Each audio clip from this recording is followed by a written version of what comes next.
everybody. Welcome to the Hallmarkies podcast. We're really excited to be here to talk again to one of our favorite Hall stars. We haven't talked to her since 2018.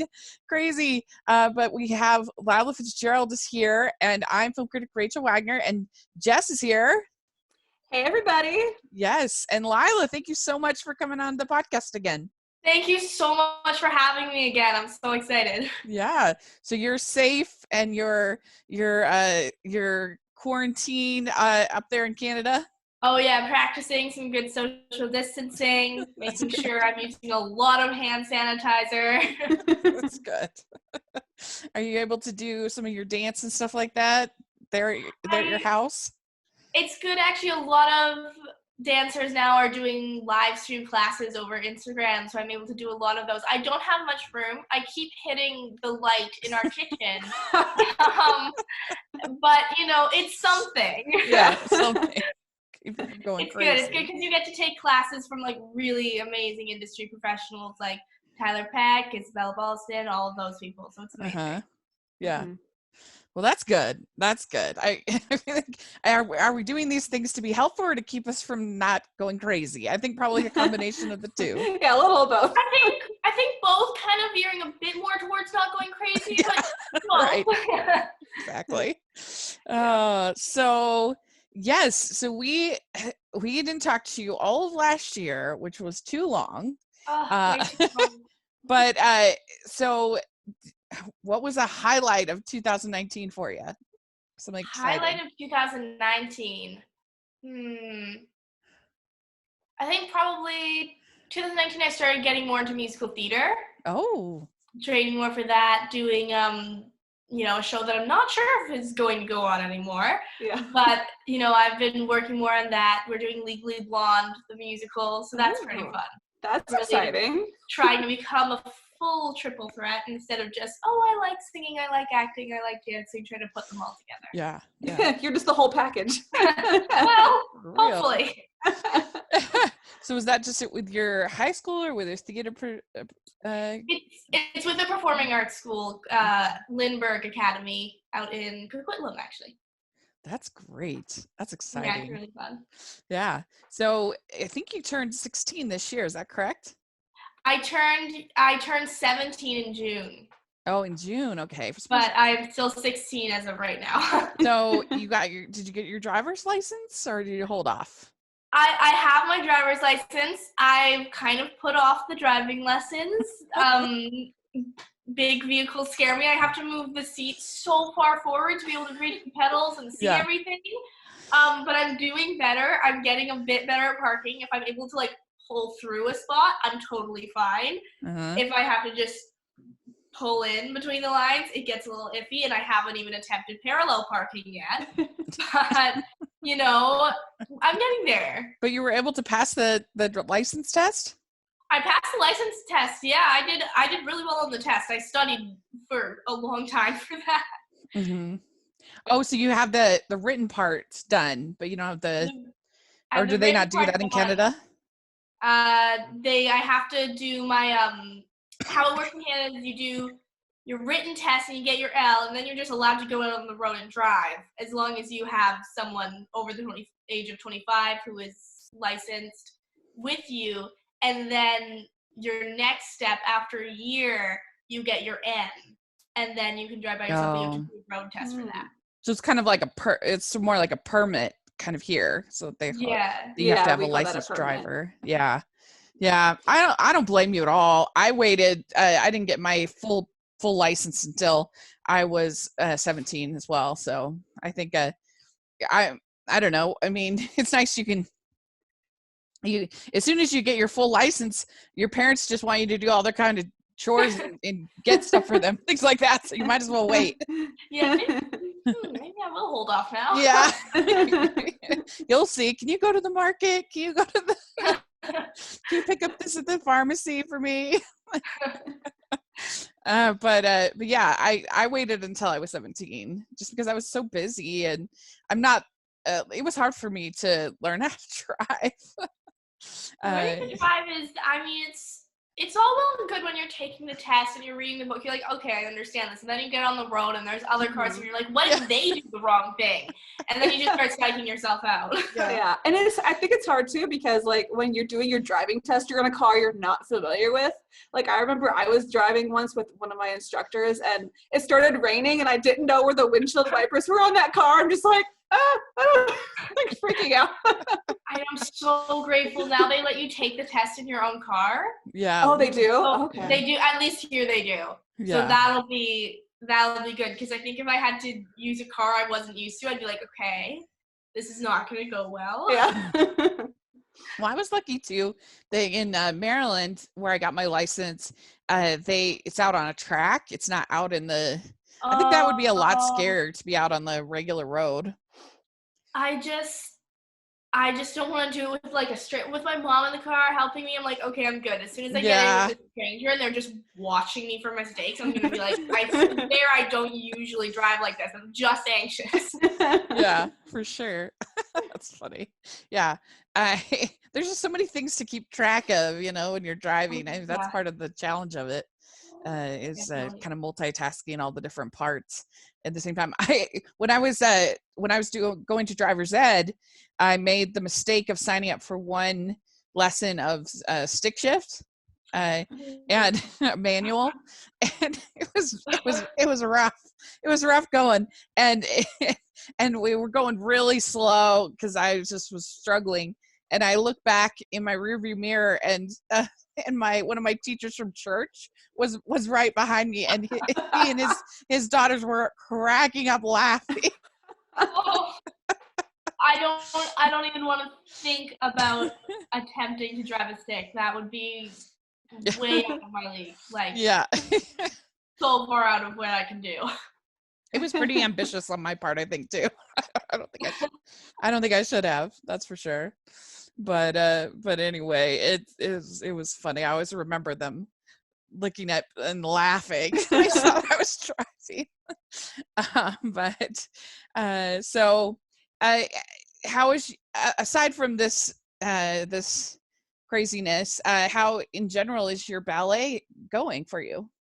It's really good. Yeah, I'm definitely still trying to advance, still trying to get flexible because that's always my struggle is the making sure I stretch every day. But it's going really well. I'm trying to really work on the artistry and letting go of like if I'm not 100% perfect on everything and just embrace that, like the acting side of it and the heart in it will, if I fumble one move, I don't have to, freak out and beat myself down, especially if I'm just in class. Mm-hmm. Yeah. I mean, that's the whole point of going to class is you're supposed to make mistakes and make it better. It doesn't have to be perfect. Oh yeah. I mean, the point of ballet, you're always striving for perfection while knowing that it's not achievable. Right. Yeah. Well, and there's beauty in the imperfections too, I think. Absolutely. I agree. Mm-hmm. Yeah. Although one time I went to see the ballet company here in Utah is Ballet West is really amazing, but it's very expensive. For the Nutcracker, it's like $100. It's a lot, and well worth it. But anyway, and so one year my friends and I decided we're gonna go to this other place that was like sounded like Ballet West, but it wasn't Ballet West. I forget what the name was, and it was really cheap. It was like $15. That should have been our first hint. But it was really like some kind of daredevil routine because every time any of the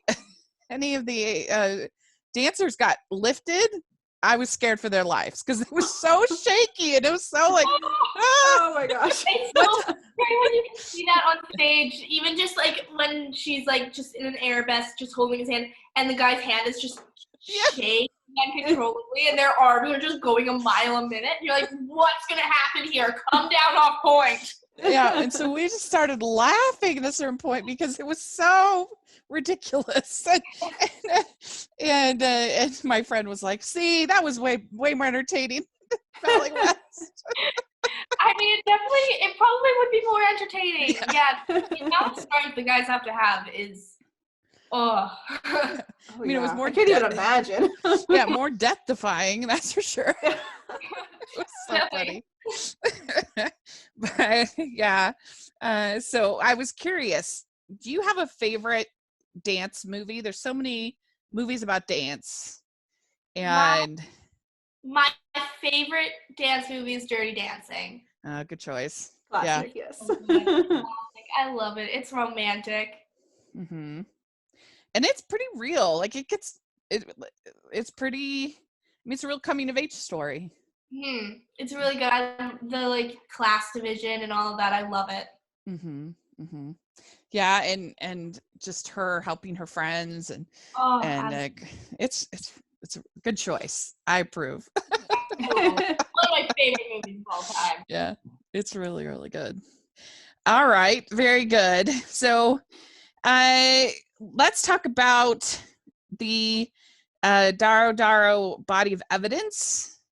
Okay. And and we hope we get, I know everything is kind of stalled, but we hope we get Daro and Daro in 2020. Fingers crossed. Yes. For something.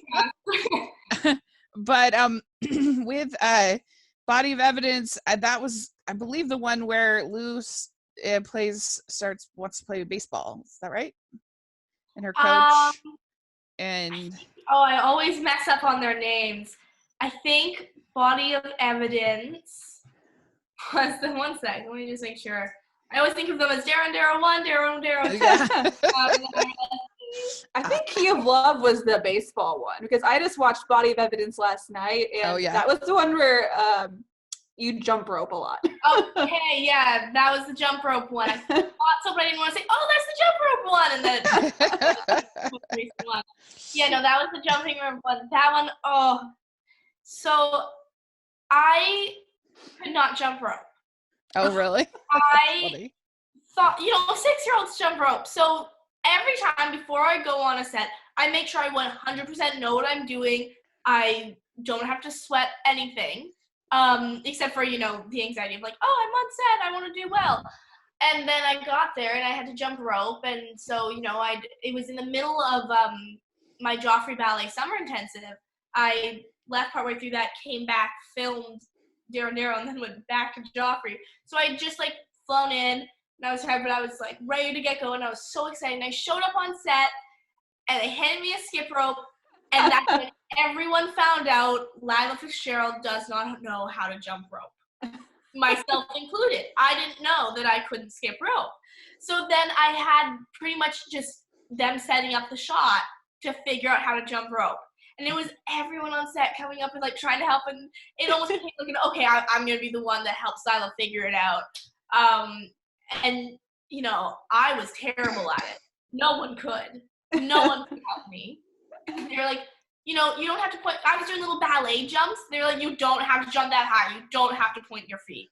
And I was I don't know how to. That's so and I was moving my arms all the way around and trying to kick my butt, and it was crazy. But I got it in time for the shot. It was not as good as the other people, because for the background workers, they had the special skill in jumping rope, and yet I was supposed to be the one that lasted longer than everyone else. Yeah, they probably thought you jump in between each jump to keep my timing, and they're just whipping it around, and then slowly the AD is going okay, you stop, while I'm still doing my little but the movie magic made it look okay. I was kind of nervous watching that thing. I'm oh, I'm gonna look real bad in this one. But yeah, you couldn't tell. You couldn't tell at all.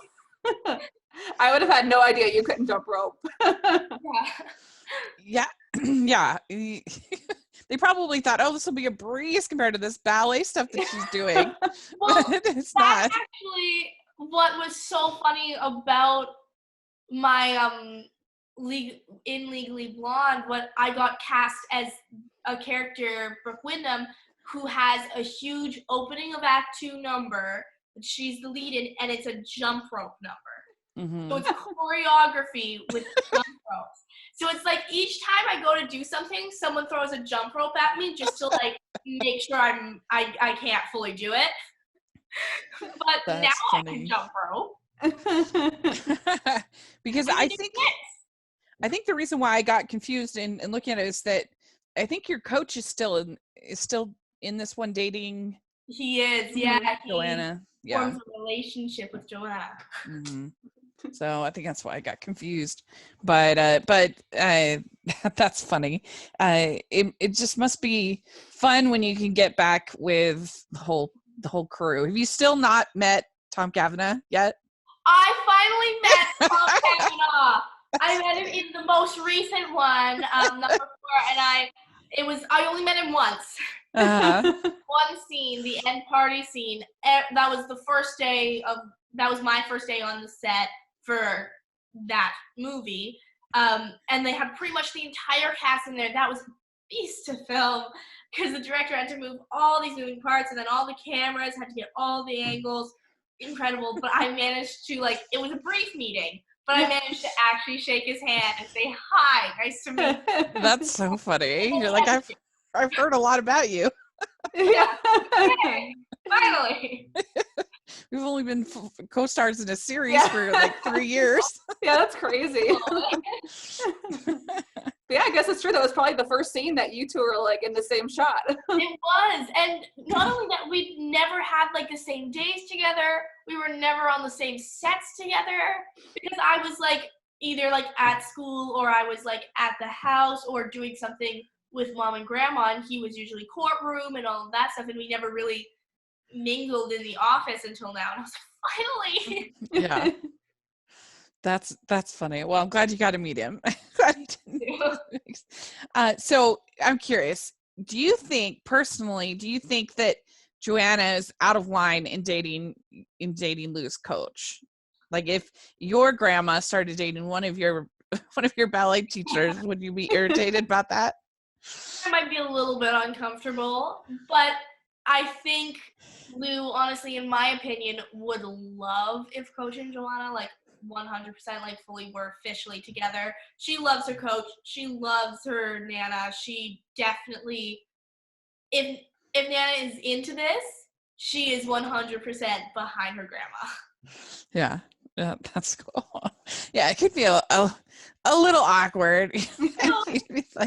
Because you don't want it to appear as favoritism or anything like that. So yeah, I might get a little uncomfortable at first, but I think she'd eventually settle into it and just. He's taking on a new role in her life, and yeah. So the most recent one, I believe, is the one where the what is it, Witness to Murder, where you talk about running for president. Yes. For class president, and so it made me wonder: have you ever run for student body? Anything? I mean, I haven't been able to run for student body because I've been homeschooled. I haven't, I guess I technically am the student council body and the president. Technically, I'm all of it, but I don't know if I would if I was in a school. I feel like it seems like something that would have a lot more paperwork than I'd be in. Well, they would always, whenever anybody would run for anything in my high school, they would always promise off-campus lunch. That was the big that supposedly they were going to get, and maybe sometimes someone would say, "We're going to get a new vending machine." So those were the big promises. They would never get. We never got off-campus lunch. I'm gonna give you more vegetables. Yeah. Yeah. That was the big pie in the sky. The dream of all of Middletown High School was to have off-campus lunch. And the cafeteria food was not great. No, well, it's funny because now looking back on it, I'm sure Michelle Obama would be horrified by our school lunch, because I remember you could just get French fries if you wanted. Oh, we didn't have many healthy options back then. I don't know why we wanted to get off campus lunch so badly. I think we just all kind of didn't like being at school and just wanted to leave. but yeah, they like, it was always sort of the main meal was disgusting. We're like, ew, gross. But then they had usually had either a chicken sandwich or burger that was like another option, or you could just get French fries. I probably would be one of the people just getting French fries. When you're a kid, you're like, yeah, just bring on the French fries. Yeah, I mean, it's bad. Like, that was like the if you got chocolate milk with your lunch, you're like, I'm making a good choice. Ridiculous. But again, then I remember they always had peanut butter and jelly you could get. But they were usually really cold, and like the peanut butter was like rock hard. It was like I don't know. Yeah, so you're not missing out too much. Oh, I think I'll skip the rock hard peanut butter. Yeah, that's right. The homeschool sounds really appealing right now. It has its perks. It definitely perks. Sometimes there was pizza or that. Oh, that was another healthy choice.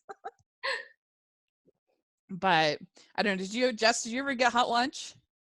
Or were you well, it was like 50-50. So I'm from really small towns. I went to small private schools, and we only had like one option. There was no like A or B choice. This is the main entree. Here's a fruit cup and whatever. But I was about 50-50. Some of it was decent, and some of it was just disgusting. But yeah.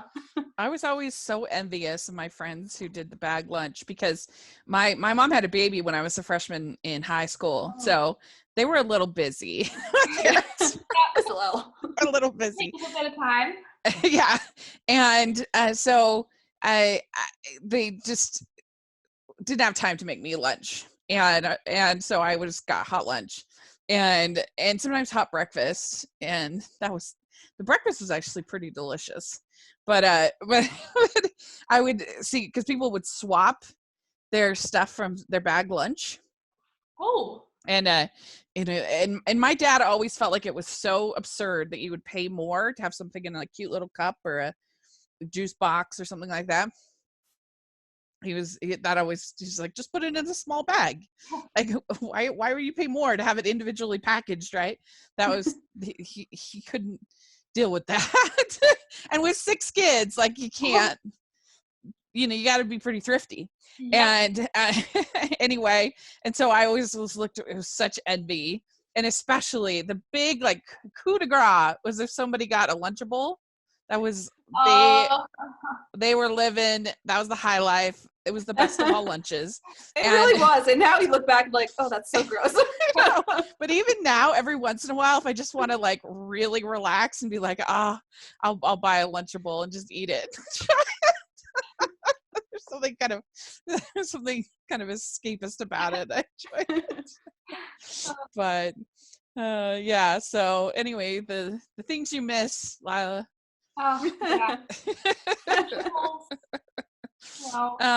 So yeah, all French fries. The rock hard peanut butter.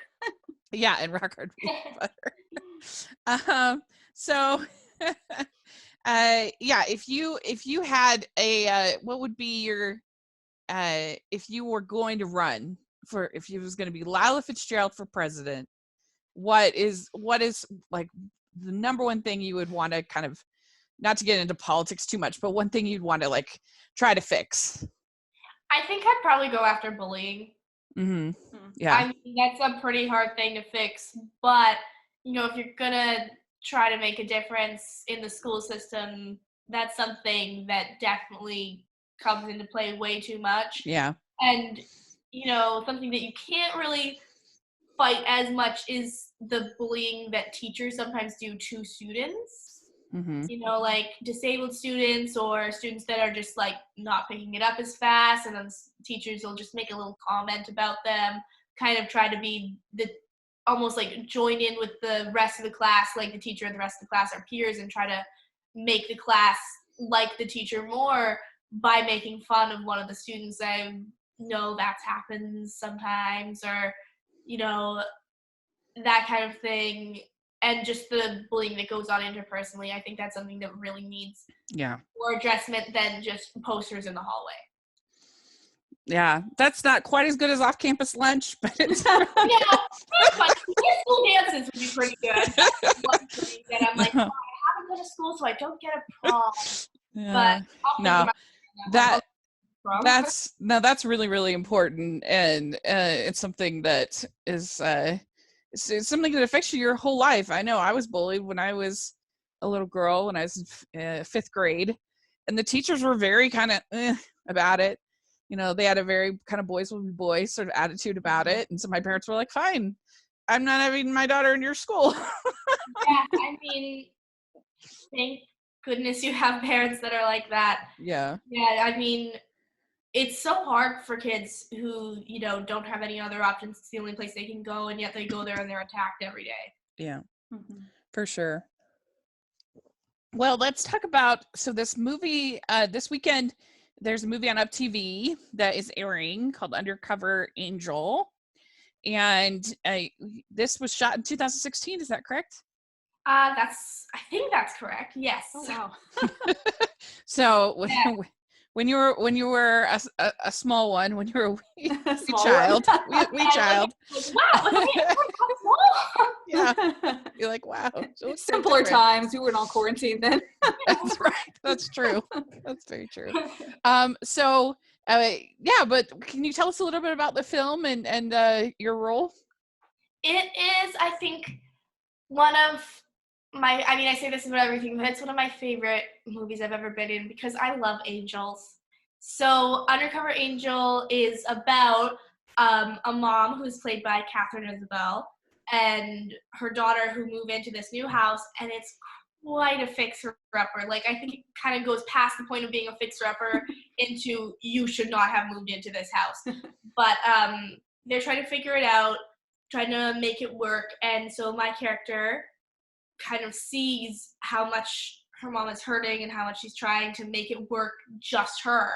And so I wish upon a star for someone to send help. And then an angel shows up and is the heavenly handyman, and comes to, you know, help us fix this house. And in the process, of course, there's some feelings between my mom and the angel, played by Sean Roberts.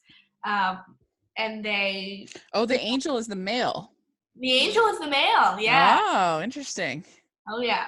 Yeah. There's so many, like, fun, sweet moments that just are very real. Mm-hmm. That sounds good. And a good cast. Definitely. I was, you know, it's... Britt Irvin. Anytime you get to work with someone new, it's like, oh, wow, I get to work with that person. And, you know, always learning so much just from everyone I meet. Mm-hmm. Well, yeah, and the director, Stephen Moreau, he's done a ton of stuff. Oh. That must have been great. That was incredible. Working with him, I mean, it was a while ago, but like I said, it sticks with you. Like, everything you learn, everything you do, each time you're on something, you grow, maybe just a little bit, maybe by leaps and bounds, but definitely grew by leaps and bounds on Undercover Angel.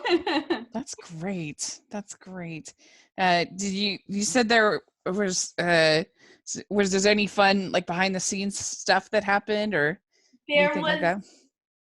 There was definitely a lot of fun behind the scenes stuff. I mean, my favorite scene to film was the paint fight. There's a paint scene in it. So we got to toss paint at each other. I ended up just grabbing the bucket and tossing that. But the stressful thing about it was we only had 2 takes to get it. Because they had to clean us up, and they only had 2 of the same sets of our clothes. So we had to get it in 2 takes, and we did. But that was kind of like, okay, everyone get changed. Okay, we're coming back doing it. We've got to get this, like, you know, you don't have a second chance once we got on the next side. And it was like, okay. But a little bit of pressure. Just a little. Yeah. A little bit. Did you have to get it all out of your hair and stuff, or? Oh, yeah. Hair and makeup had Hair, makeup, and wardrobe for that scene, they must have hated us. I mean, it was scripted, but I think if I was in hair and makeup and I saw that scene written in, I'd be like, okay, not taking this job. Yeah. Moving on. It was so fun. That is funny. Yeah. I watched the preview for it the other day, and I think what's really nice about this, I think it's more unique than some of the other like home improvement storylines we've had, because it's a mother and daughter actually moving in. It's not just two single people fixing up a house. So exactly, it's gonna make it really fun. And I love the part in the preview, and the mom's like, "We have a fixer-upper," and then your character's like, "It's a disaster." Yeah, it's a disaster. And I think, like you said, it's very original. It keeps, that heart that you get from those like family movies, and it's, has those classic moments, but everything is new. It's a beautiful story that hasn't been done before. Yeah. It sounds like a mixture of like a home improvement type storyline with a like something like The Preacher's Wife or where there's with the angel, almost It's a Wonderful Life, kind of an angel coming to help kind of a thing. I would say that's actually that's a really good way of describing it. Yeah. I'm excited to see it. I think it looks really good. I'm excited for everyone to see it. I was so excited for it to air. So last time we gave you our regular questions and the interview. So today you're going to get the Christmas edition of our questions. So just because those are the only two we have.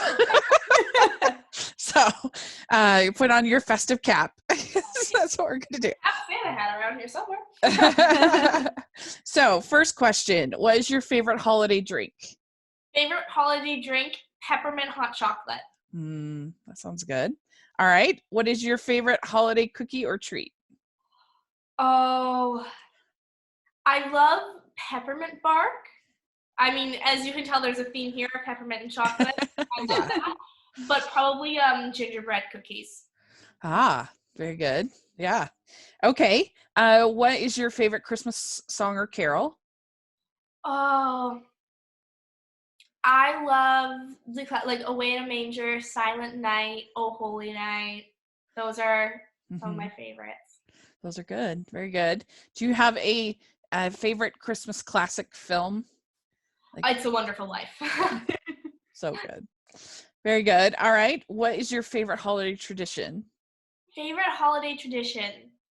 I think my favorite holiday tradition that for my family, we always open one present on Christmas Eve, and it's always a new pair of pajamas, so that we go to bed on Christmas Eve and wake up in new pajamas on Christmas Day. And that's my favorite thing. It's our ritual. It's every year we do that, and it's sometimes we'll get a book with it too, so we get to read a really good book. Yeah, that's cute. Yeah, I like that tradition too. It makes for really nice little photo op. Definitely.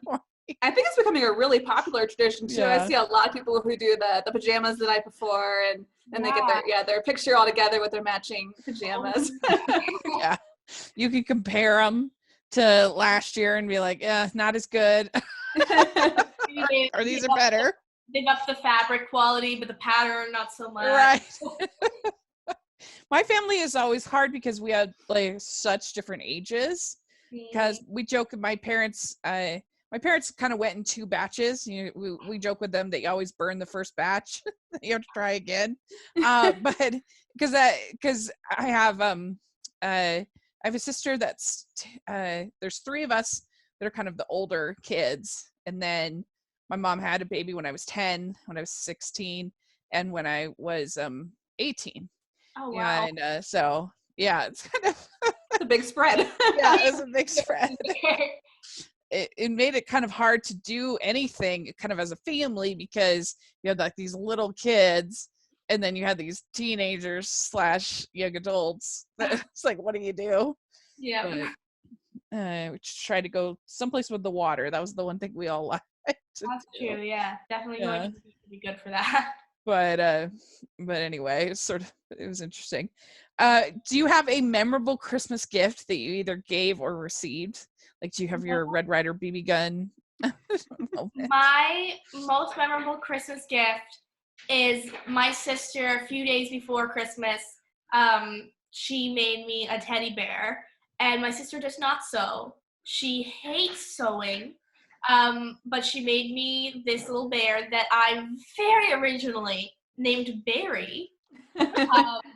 And he went under my arm. He was flat, so I put him under my arm, and I carried him under my arm through 4 new layers of skin for him because I wore him down for years and years. He stayed there, and it kind of hindered me because I'm left-handed, but he stayed under my left arm. And instead of like putting him aside when I needed to reach for something, I just kind of reached like a T-Rex. And it was very interesting. And there was one time going into a movie. It was early morning. I was getting in the shower. I was so tired. And Barry was in the movie, The Pastor's Wife. He was one of my stuffed animals in it. They saw him in the read-through, and they were like, "Oh, we want that." And I mean, no copyright because he's handmade. Right. And I walked into the shower with Barry still under my arm. Aww. And then soaking wet. And on that same show, they had to blow dry him that day. And then the director came up one time and he was like, let's just take the bear out from under your arm. He can sit right here, because I was trying to throw a ball with him still under my arm. So it was again the T-Rex thing. I was not working. But that would definitely be the most memorable. Oh, that's really sweet. It's not even a Build-A-Bear. It's like a real, she made it. Corduroy out. She found some buttons, and she sewed them all up. That's impressive. That really is. Very good. Okay, so which do you prefer, Scrooge or the Grinch? The Grinch. Okay. Clear lights or colored? Oh, clear lights. I like them to look like candlelight without actually setting the tree on fire. Right. Snowball fight or build a snowman? Can I choose build a snowman and then it degenerates into a snowball fight? All right. Has to be pretty snowy for that, but I'll allow it since you're in Canada. Okay. Would you say that you are a good gift wrapper or not? Oh, I'm a terrible gift wrapper. I make my gifts as hard as possible to get into. So I will tape up every opening. And once I think I put this most recent Christmas, I was wrapping a gift for my sister, and there was just like a part that was still open. I didn't cut enough wrapping paper. So I was like, oh, let's just do another layer. And then I realized I was like, I could do a bunch of layers on this, and she will never know how close she's getting. So I don't even know how many layers I did. It was over 20. And like certain parts through it, I slipped little notes in saying like, I bet you think you're getting close now, or how many more layers do you think there is? Yeah, it was pretty cute. Cool. I love that. She's like, geez. It didn't, she was very shocked because she knew there were a few layers. I think there were like 10 layers. I told her, there's like 10 layers on there. And then the night before, I took it back again and I put more layers on it in like all different like colors and stuff. So when she woke up, she was like, this is a different gift than I saw. And I was like, yes, it is. Yeah. You're like, thank you. Okay. So do you have an ugly Christmas sweater? I do have an ugly Christmas sweater. And I also have ugly Christmas sweater pants. What is that? Christmas. I love everything Christmas so much. So I was at Winners and I saw these pants that are like fuzzy, like almost like a fuzzy sock, but really cheap. And they're red with like white candy cane designs and then green like peppermint designs on them in a like really odd pattern that makes me want to throw up looking at it. So of course I have to buy it. And then I also have this sweater that's just this red like crew neck sweatshirt, and it has this sparkly cat pasted onto it that's wrapped up in like a ball of Christmas lights. that's also incredibly ugly. So when you put those two together, it's perfect. Yes. That sounds really good. That sounds very festive. So there we go. You passed the test. You answered all the questions. So, very good.